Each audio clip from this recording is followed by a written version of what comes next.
I've talked about this before in videos about one night when I was out here and saw what appeared to be a performance of some kind, and I was actually with Craig, so I still got him here, so I just wanted to go through it with him. It was like after midnight, maybe 2 in the morning or something, and we were out here for some reason. Yeah. Like smoking weed or something. Yeah. And there was a suddenly the lights, the way they were coming through the trees in the moonlight, it was the moonlight, right over here, we're looking at it together and we're like, oh, that almost looks like a stage, doesn't it? And you're like, yeah. And they're like, it looks like there's people on that stage and they're moving. What it was is like we were watching some kind of performance. It looked like, to me, the stage from Iron Maiden's Seventh Son of a Seventh Son with all the ice on it. And there were these figures that looked like they were in hoods, or that, you know, they were made of some kind of taffy, and they were doing these arm movements in these strange, it looked like maybe casting some kind of incantation or something. We thought we were on hallucinogens for Jiggy Jins. Yeah, we weren't though. No. And it was the only thing going on. And it started to become more solid over time, until the point where we were just watching this performance, like right out here. It was light on the water from the moonlight, but had formed into a shape of some kind of stage, set up almost like a band stage. That's why I thought of Iron Maiden, the Seventh Son tour. And they looked like they were in robes to me, or like they were made of taffy. They were bendy people, and they were moving their arms up and down, almost like they were doing some kind of musical performance or something. We didn't freak out though. We were kind of cool about it. We were just like, hey, that's something, you know, I can see every day. Something along the strange line. And then when the sun started to come up, it started to dissolve. And we could, as it went on, we could still see little bits of it.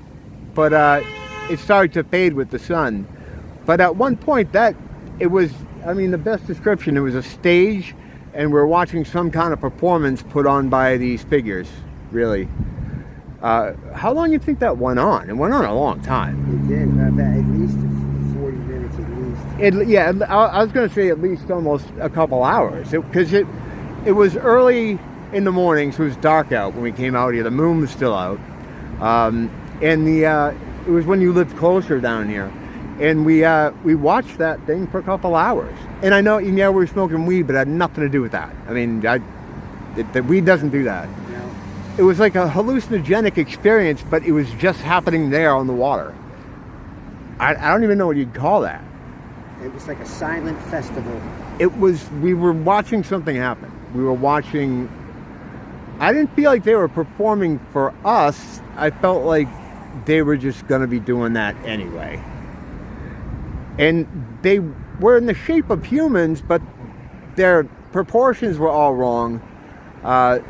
Maybe they had like headdresses or masks on or something, but they seemed to have big heads. I think altogether, if I had to guess, 1, 2, 3, 4, maybe like 8 guys or 8, whatever the fuck they were, spread out on the stage, and they were doing this stuff in unison. It was crazy. It was one of the craziest things I think I'd ever seen. It has to be. I mean, it's got to be up there. I mean, even like, you know, dealing with the demons and stuff, you don't see demons. They're in the people's bodies. You see the person. You only usually catch them in photography. But we were looking at something, and it just went on. It almost seemed like, as I said, it didn't seem like they were doing it for our benefit. It looked like something that just happened here. It was really strange, but I thought while I had Craig still here, I'd bring it up because I've tried to explain it before in videos, and I don't think, it still doesn't make much sense now, though, even with your input. It was right along with COVID times, I think it was. Yeah, it was right along that time because we were not supposed to be outside at this time. And we were doing it anyway, you know, of course, because we're fucking legends and we're not going to hide under a table. But, dude, can you believe how many people just did whatever the TV said? Everybody stayed inside. There's no one out here. Not to change the subject, but the 7 best neighborhoods in Honolulu: Waikiki, Manoa, Kaka'ako, North Shore, Kaimoki, Kapalulu, and Kahala. For Every what? one of those neighborhoods are for to $9 billion freaking neighborhoods. What are they saying they're the best for, though? To live in for lifestyle? Safest. Safest? Yeah, we used to be the safest. When I first moved here, I was blown away by how safe it was. I used to go out in the morning, 4 in the morning. Hey, little guy. Little doggy. And I'd go out swimming and stuff. And then, you know, I've done a lot of videos. I did that whole series on the 42% crime increase. Between one calendar year, the crime spiked almost 50%. A lot of new people came in during the COVID lockdowns. They starved people out of here by withholding the COVID funds. They were sent to the government here, and they just sat on them. Remember that whole thing, Craig? Yeah, no one was getting their money. Yeah. And they're saying, well, we need more people to process it. So then when they got more people, like, well, we need a bigger place now we have too many people. So then they said they were at the Blaisdell. They were working out of there. But then people started showing up there, and they started putting guards there so they couldn't get in. Well, come to find out, they weren't even in there. They were basically holding the money. I didn't know this at the time. At the time, I thought, oh, they do this without federal money. They hold on to it, see how much they actually have to use, and then they divvy up the rest. It's a very corrupt fucking state. So I thought that's what was going on. Well, come to find out, what they were doing was withholding this money so people had to leave their homes, move out. They had to leave apartments. They had to move to Las Vegas. They had to move into the woods in some cases. And what they did is they emptied out all these living spaces. Well, during a federal emergency, zoning board laws don't mean a thing. So they rezoned those spaces to low-income housing, okay? Yep. And then they brought in a bunch of new people from the mainland and from Africa. I mean, there's people from Haiti and Kenya. The same thing that's happened pretty much around the world to places that used to be majority European. It's the same thing. So when a lot of those new people came in, the calendar year from 20 to 21, or was it 21 to 22, is when it went up 42%, the crime increase. And these crimes are violent crimes. These are the kind of crimes where they go into a store and they put a gun in a woman's face. We never had that kind of crime here because island people respect their ohana. They're not going to go into these stores and rob, you know, people they could be related to.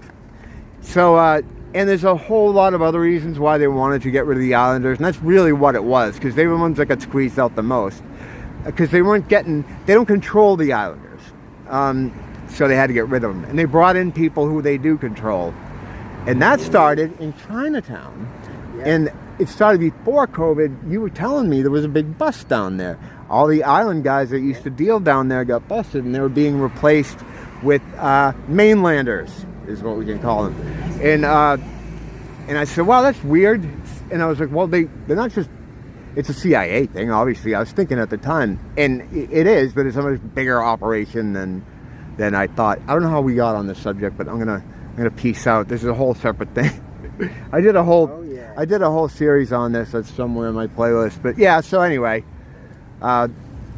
we'll be doing some more stuff together, and we'll go through that whole summer thing and what happened there. And we have the podcast coming up too. Whatever. I'll mention all that when it's around and when it's online. But until then, see you later, Craig. Adios and have a great day. Don't blame the teacher, blame the school.